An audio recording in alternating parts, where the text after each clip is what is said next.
Iniciamos Reto Contable con el Colegio de Contadores Públicos del Estado de Tabasco AC y la conducción del contador público certificado Javier Rodríguez Izquierdo. Bienvenidos.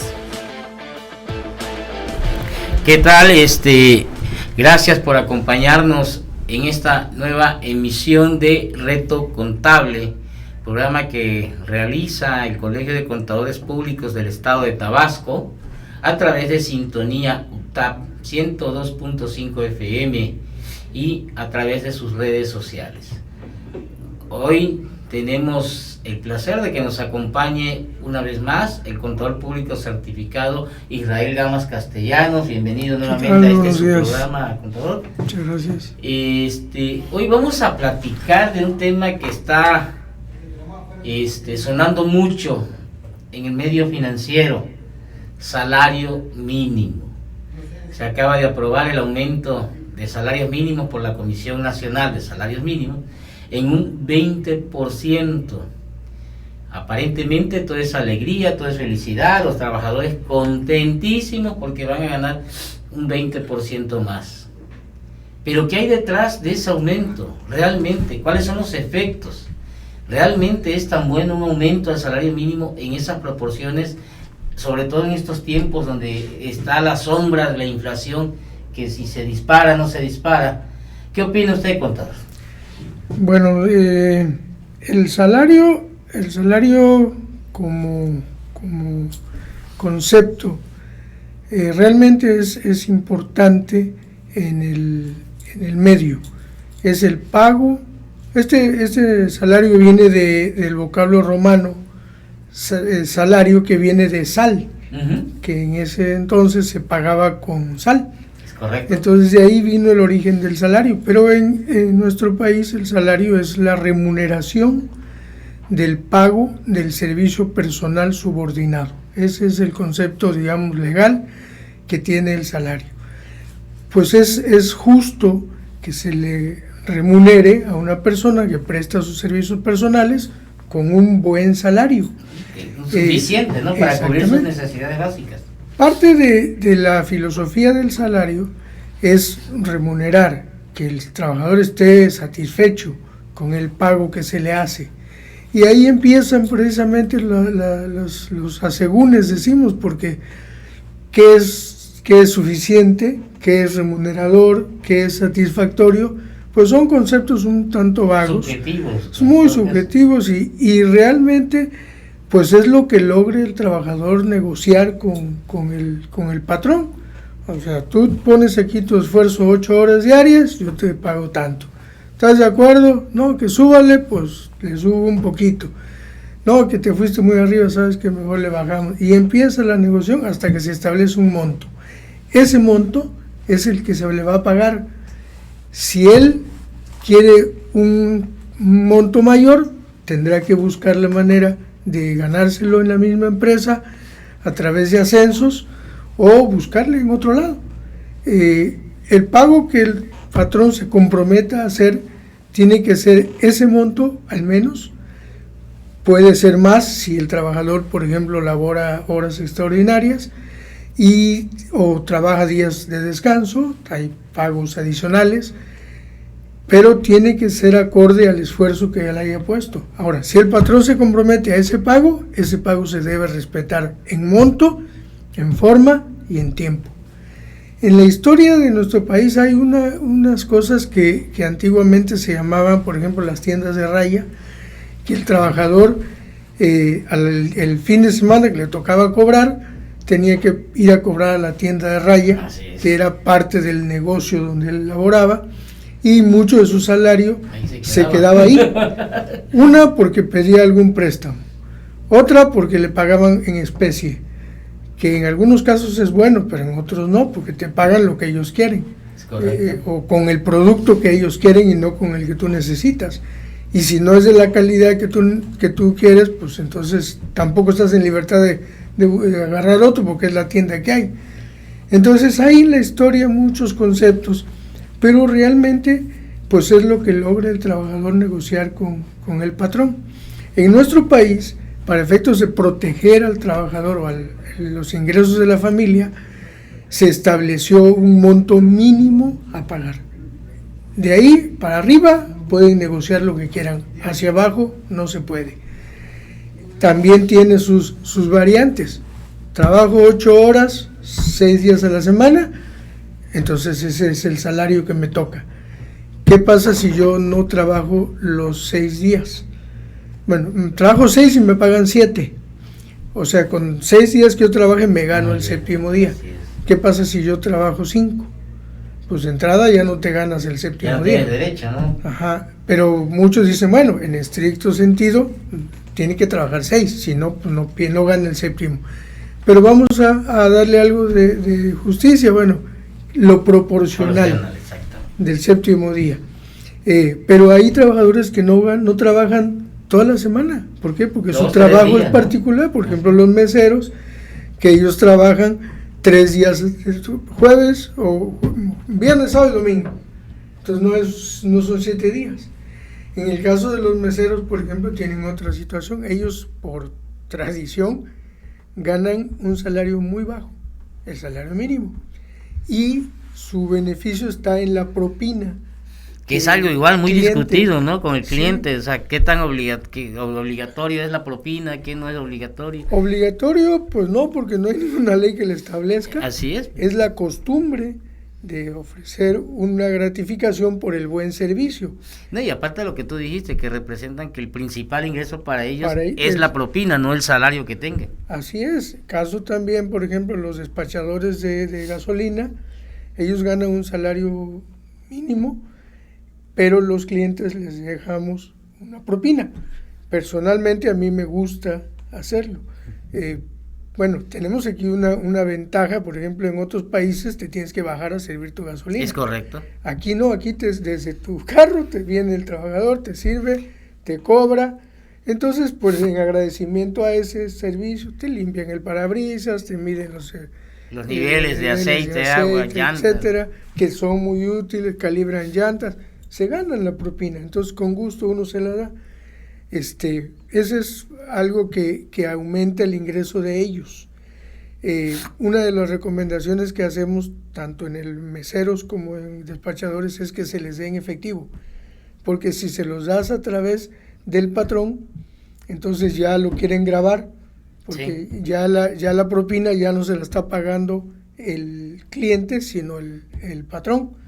O sea, uno se la paga al patrón y el patrón se la paga a ellos, pero entonces le tienen que ya se lo quieren grabar como salario prácticamente. Sí, entonces ¿no? Ya no es tan satisfactorio. Ya no es rentable para ellos. Ahora, el hecho de pagar un salario mínimo sí fue un derecho que adquirieron los trabajadores para que no se les pague un salario miserable, pero pues la mayoría de los trabajadores no ganan el salario mínimo. No. O sea, están por encima de eso porque 10, han logrado negociar. Sí. Han logrado negociar. Y entonces, cuando el gobierno anuncia con bombo y platillo que va a aumentar el salario mínimo, pues no les toca. Es el salario mínimo el que va a aumentar. Así es. Entonces, de entrada, ¿no? Primero. Sí, realmente es un parámetro lo que están haciendo, es actualizando un parámetro, no un pago. Este que es un muy buen punto, ¿no? Que muchos trabajadores o muchas personas desconocen. O sea, el aumento del salario mínimo no significa o no representa en automático un aumento a la liquidez que reciban los trabajadores en su fecha de cobro, derivado que la mayoría, como tú bien dijiste, gana por encima del salario mínimo, salvo que se vea rebasado, ¿no? Sí, en caso de que el salario mínimo sea mayor a lo negociado, pues tendrá que o mantenerse al mínimo o negociar un nuevo aumento. Ahora, ¿qué es lo que pasa en este tiempo, por ejemplo, que es tradición que a fin de año se hagan los planes del siguiente? Pues ya está determinado cuál va a ser el salario mínimo. Muchos trabajadores hubieran querido ese aumento ahorita. ¿Por qué? Porque les toca pago de aguinaldo, que es un beneficio que también obtuvieron los trabajadores en alguna negociación y que también es digamos, justo. ¿Por qué? Porque en esta temporada se gasta bastante dinero y bueno, una ayudita que se le da al trabajador es bastante buena en este tiempo. Lamentablemente, por la costumbre que tenemos los mexicanos, nos lo gastamos antes de tiempo. Por Hacemos adelantado. planes para Sí. cuando cobre yo el aguinaldo, te pago la deuda. Entonces llega el aguinaldo y pues ya no lo vemos, ya se fue en la deuda. Sí. Muchos proyectos se hacen en base a eso. Por ejemplo, uno compra un automóvil en abonos y entonces te dicen, en diciembre va a haber un pago más fuerte. ¿Por qué? Porque es el aguinaldo. Pero si todavía no lo he ganado, ya me lo están quitando, ¿no? Entonces, pues son planes que se hacen con el aguinaldo y entonces ya no se disfruta en realidad. El pago por el trabajo que la persona hace, se le debe hacer un pago justo, de acuerdo al esfuerzo, de acuerdo a la preparación, de acuerdo al nivel y de acuerdo a la zona donde esté. Porque la zona en México hay lugares que son muy, muy costosos los servicios, como es Villahermosa, y en otros estados es más económico. Yo tengo amigos que dicen, no, pues fui a Tlaxcala y me pasé unas vacaciones de lujo, todo está barato. Oye, aquí no, aquí si vas a un hotel te cuesta 800 pesos, allá encuentras de 400 y de buen nivel, entonces aquí es más costoso. Entonces hay zonas donde pues el salario tiene que ser mayor. Por ejemplo, en la empresa donde yo colaboro, tenemos que pagar el salario del personal más bajo de acuerdo a la región, porque si no, no hay quien quiera trabajar. Ahorita, por ejemplo, en esta zona del sur, tenemos un problema de salarios muy altos a personal de bajo nivel. ¿Por qué? Por los proyectos del Tren Maya. Busca un operador de retroexcavadora, no hay. En la empresa tenemos nosotros puesto un anuncio ahí, solicitamos un operador, no llegan. Oye, ¿qué ya no hay operadores? No, sí, nomás que están trabajando por el Tren Maya. Entonces, sí, ahora se nos encarece a nosotros la mano de obra local por un efecto de un negocio, que no está mal, pero bueno. Sí afecta, ¿no? Sí, así es. Sí, fíjate que otra complicación igual, ahí pudiéramos, por ejemplo, fiscalmente, hay un detalle ahí que muchos nos han preguntado. Aumenta el salario mínimo en pesos 20%, pero la parte exenta se mide en UMAS. Así es, otro parámetro. Exactamente, un parámetro diferente. ¿Y qué va a pasar ahí? Porque si esa parte exenta no aumenta en la misma proporción, ¿qué quiere decir? Que los trabajadores van a pagar más impuestos. Así es, sí, porque va a haber menos exención. Ajá. ¿Qué opinas de eso? Pues es que anteriormente no existía las UMAS, No, sino no existe. todo se medía en salarios mínimos, Uh-huh.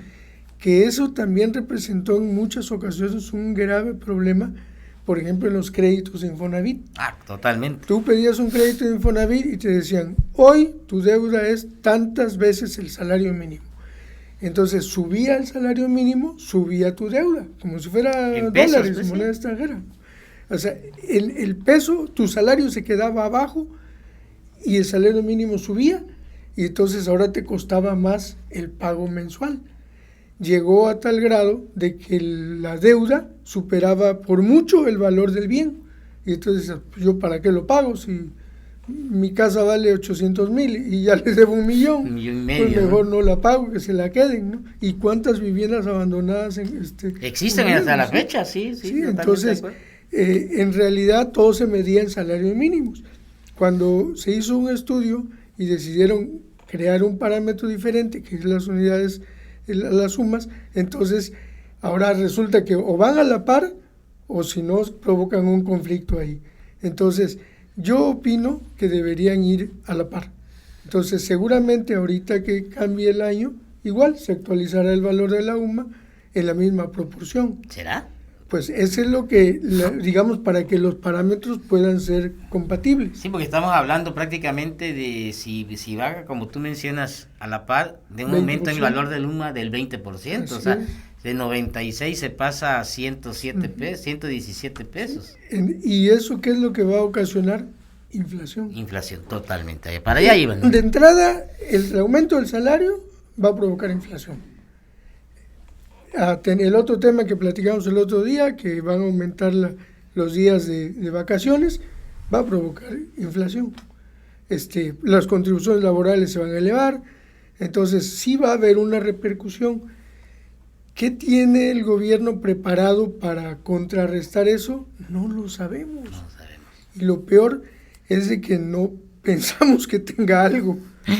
Sí, de hecho igual muchas empresas están ya tocando un tema diferente que es la inflación.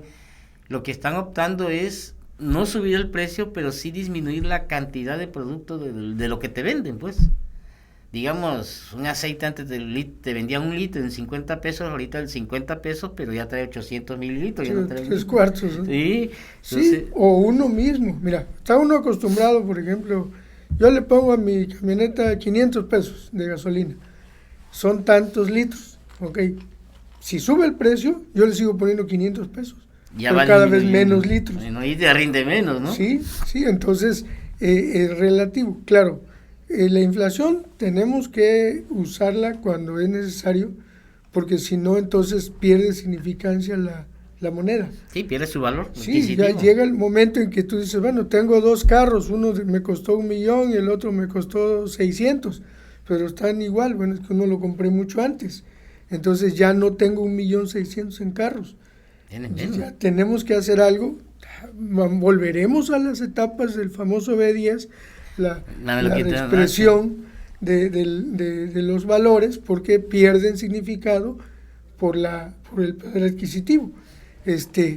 O sea, un factor que es un elemento del costo, que es la mano de obra, repercute, multiplica los efectos. Sí, de hecho, si en 2023 la inflación supera el 8.64%, es obligatorio reexpresar estado financiero para las empresas. Sí, no hay de otra, porque si no, entonces estás hablando de cifras que ya no tienen significado, o su significado ya no representa la situación financiera de la empresa, ¿no? Totalmente.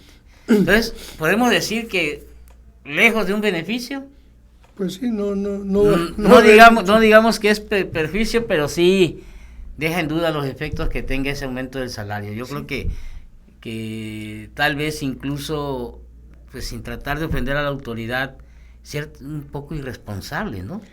Pues sí, porque realmente o sea, la intención queda en demagogia, ya no va a ser fuerte realmente el apoyo. Ahora, aquí lo que tenemos nosotros que pensar, por ejemplo, como empresarios, es buscar hacerle una mejor oferta a nuestro trabajador. Porque a final de cuentas nuestro trabajador lo que quiere es la remuneración, entre ellos el dinero, pero hay otras maneras de remunerar. ¿Qué es lo que un trabajador necesita? Satisfactores. Entonces, los contadores, a través del análisis de los recursos humanos, a través del análisis de las leyes, hemos diseñado planes de remuneración que no van nada más en pesos, sino van en servicios. Tú necesitas algún tipo de servicios. Nos quedamos en ocasiones con que le pago premio por asistencia, puntualidad, horas extras y despensa. Eso es lo que tradicionalmente mandaba la receta de ajuste de salarios. Así es. Pero en realidad lo que hacíamos era ajustar el mismo salario para efectos de pagar menos contribución laboral, como es el seguro social. Pero en realidad no había tal aumento, no había tal premio por puntualidad o asistencia. Todos tenían el mismo premio, era 1%, 10%. O sea, no había una planeación real. ¿Qué es lo que se sugiere? Hacer un análisis de los servicios, de los beneficios de los trabajadores. Por ejemplo, si tú tienes un trabajador que tiene hijos en edad escolar, ¿por qué no darle una beca? Porque los patrones tenemos una obligación de becar trabajadores o hijos de trabajadores cuando tenemos cierto número de trabajadores. O sea, nos lo permite incluso la ley, ¿no? Y es un beneficio que se le da al trabajador que le va a hacer una ayuda muy buena. O sea, una colegiatura anda entre los 3, los 7,000 pesos mensuales por alumno, dependiendo de la escuela en que esté. Quítale esa carga al trabajador y es un alivio tremendo. Entonces, en lugar de que él la paga el patrón. Y lo hace deducible. ¿Cuál es el beneficio? 1, puede tener a sus hijos en escuelas privadas. 2, se quita la carga, porque si no hay para pagar la colegiatura, pues no la pago. Me van a sacar al chamaco de la escuela o le van a limitar en sus beneficios. En cambio, la empresa pues tiene un poquito más robusta su situación financiera y puede programar el pago. Eso ayuda al trabajador. Pero ¿y si son 300 trabajadores? Pues tendrá que becar a una parte, no está obligado a becarlos a todos, claro. Pero sí tendrá que hacer un plan de previsión social para becar a los trabajadores que les convenga ese beneficio. Porque si le das una beca a un trabajador que vive allá en la ranchería de la Azucena en Cárdenas, y si no hay una escuela privada, pues no le sirve a él. No le sirve de nada. Entonces a él no le conviene ese beneficio. ¿A quién le conviene? Al que vive en la ciudad y tiene a sus hijos en edad escolar, porque si no están en edad escolar, pues ya tampoco le conviene. Entonces ahí es donde empieza la creatividad del estratega fiscal financiero de buscar el beneficio de los trabajadores de acuerdo a los trabajadores. Hace muchos años, yo me acuerdo que trabajaba yo en la Ciudad de México y uno de mis empleos, el patrón decía, ustedes van a marcar la asistencia en el club deportivo. Ahí llegábamos, ahí nos pasaban lista y entonces estaba la alberca, estaba la pista, estaba la cancha y tú llegabas a las 7 de la mañana y a las 9 salía el camión de ahí del deportivo a la fábrica. Entonces llegábamos a las 7, el que quería corría, nadaba, cualquier hacía actividad lo que quisiera. O tomaba café y fumaba, porque también había el que llegaba y agarraba su periódico y se echaba su cigarrito y su café, ya era de cada quien.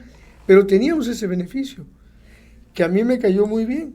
Entonces, a algunos no les servía, bueno, pues tenían que llegar, como quiera de ahí salíamos. Claro. Entonces, también tú puedes buscar el beneficio de apoyar a tus trabajadores, a los que quieren, por ejemplo, hacer deporte, buscar el apoyo o el vínculo con un club deportivo.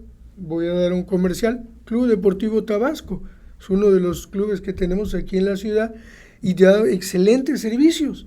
Entonces tú puedes contratar al club una membresía y los pagos de mantenimiento para tus trabajadores.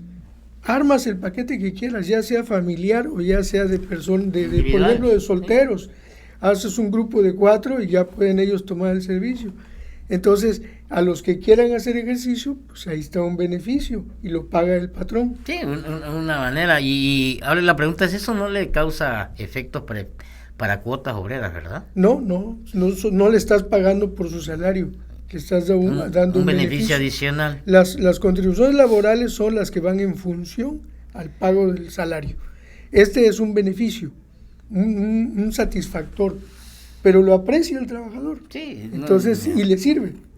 Si tú dices, bueno, voy a beneficiar a mi trabajador, le voy a comprar una bicicleta, una motocicleta o un automóvil, bueno, ya es un beneficio que tú lo puedes hacer como empresario hacia tus trabajadores y ellos pues ya tienen el beneficio de usar un vehículo para el trabajo, para que lleguen puntual al trabajo y también lo pueden usar el fin de semana con su familia.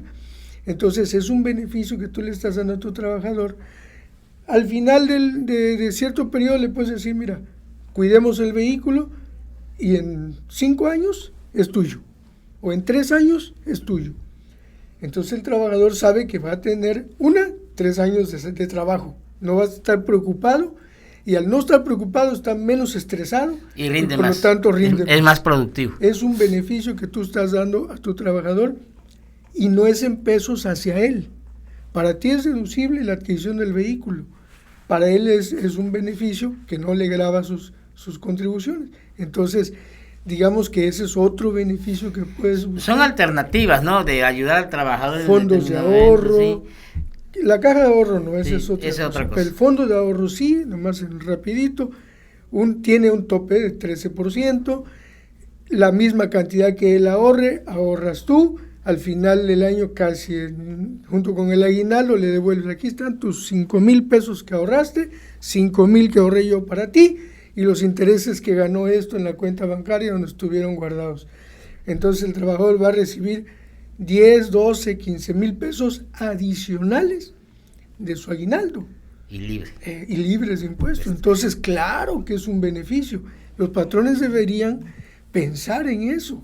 Y están hablando de que crean lealtad hacia la empresa, honestidad hacia la empresa, permanencia, una rotación menor, Vaya, trae muchos beneficios el hecho de planear la parte de recursos humanos, que nosotros pensamos, o bueno, muchos empresarios dicen, bueno, si te portas bien te doy seguro social, pero oye, se te olvidó que es una obligación, si es que no es un favor que le estás haciendo, tú lo tienes que pagar, y es una obligación que debes cumplir. Ok, a veces no la cumples, y hacemos unas aberraciones tremendas, metemos a la secretaria por honorarios asimilados a salarios. Que son cosas que honorario no van. Es el pago de un servicio profesional. Por muy buena que sea la secretaria, no necesita cédula profesional. No es una profesión. Sí. Puede tener muchas habilidades, sí. A los albañiles los meten honorarios asimilados a salarios. Decimos, ¿cómo? No, todo eso es observable en una revisión y es un problema mayor a corto y mediano plazo. Sí, estamos tentando ahí al maligno. Sí, pues entonces sí, es podemos llegar a la conclusión que estas últimas medidas tomadas por el gobierno federal en cuanto a días de vacaciones, al aumento del 20% del salario, sí va a dar muchos problemas económicos, financieros a los empresarios, porque a final de cuentas ambas políticas está golpeando el bolsillo de los empresarios y de una manera, por llamarlo así en términos coloquiales, brutal. Sí. Ahora, ¿qué puede hacer el gobierno? Porque también el gobierno tiene el mismo problema, tiene que hacer los pagos a sus trabajadores. ¿Qué es lo que el gobierno debe hacer? Es incentivar el trabajo, o sea, buscar la manera de que haya más gente ocupada, que el nivel de gente desocupadas baje, que haya alguien que esté ocupado. Al momento de que hay más trabajo, hay menos robos, porque la gente ya no se quiere arriesgar a que lo maten en un asalto. Ya tiene una sí, o lo metan a la cárcel, porque mejor tiene un trabajo, pues mejor, que la gente quiere trabajar. Entonces hay que buscar generar fuentes de empleo. Las obras que hace el gobierno pues son una buena manera de crear fuentes de trabajo, incentivar a los productores, por ejemplo, incentivar a los empresarios, que pueda uno tener beneficios al crear fuentes de empleo. Se han hecho algunos estudios, pero lamentablemente no han sido tan buenos los resultados. Por ejemplo, en el caso de los discapacitados, hay un beneficio si contratas discapacitados, pero resulta que muchos de los discapacitados nada más quieren poner la manito. Es correcto. Tenemos una asociación allá en Cárdenas, que Balam, que esta asociación busca beneficiar a los discapacitados, y yo en alguna ocasión dije, bueno, yo necesito un auxiliar de contabilidad, y si es discapacitado, le pago mejor que los que tengo. Uh-huh. No encontré a alguien. Nadie quiso venir a trabajar en la oficina. Y uno vino y dijo, pero es que la oficina está en planta alta. No te preocupes, tengo uno grandote que te va a cargar y te va a poner allá. No, mejor ahí estoy bien en la esquinita y ahí me cae más. Bueno, pues lamentablemente cosas, ¿no? No podemos... Ya son cosas de cultura que tenemos, desgraciadamente. Sí, tristemente, ¿no? Pues, pues mi estimado amigo, como siempre, un verdadero placer, y sobre todo con tu vasto conocimiento de los temas que tocamos aquí en Reto Contable. Y pues gracias por acompañarnos en esta sesión, esperamos verte pronto. Aquí estaremos. Acuérdate que tenemos el Colegio de Contadores, el Colegio de Contadores está a sus órdenes también. Así es, el Colegio de Contadores Públicos del Estado de Tabasco está a las órdenes por cualquier duda, cualquier inquietud, incluso alguna consulta oficial. Sí. Nosotros como colegio... Preguntas mejor. O preguntas. Es que las consultas causan honorarios. ¿Verdad? Sí, es cierto. Las preguntas no, entonces hagan preguntas. Hagan preguntas y con mucho gusto le damos respuesta y estamos para servirle. Muchas gracias y pues hasta la próxima. Hasta luego. Has escuchado Reto Contable con el Colegio de Contadores Públicos del Estado de Tabasco AC y la conducción del contador certificado Javier Rodríguez Izquierdo. Los esperamos en la próxima. Universidad Tecnológica de Tabasco, excelencia académica, innovación con sentido social. Sintonía UTAP 102.5 de frecuencia modulada.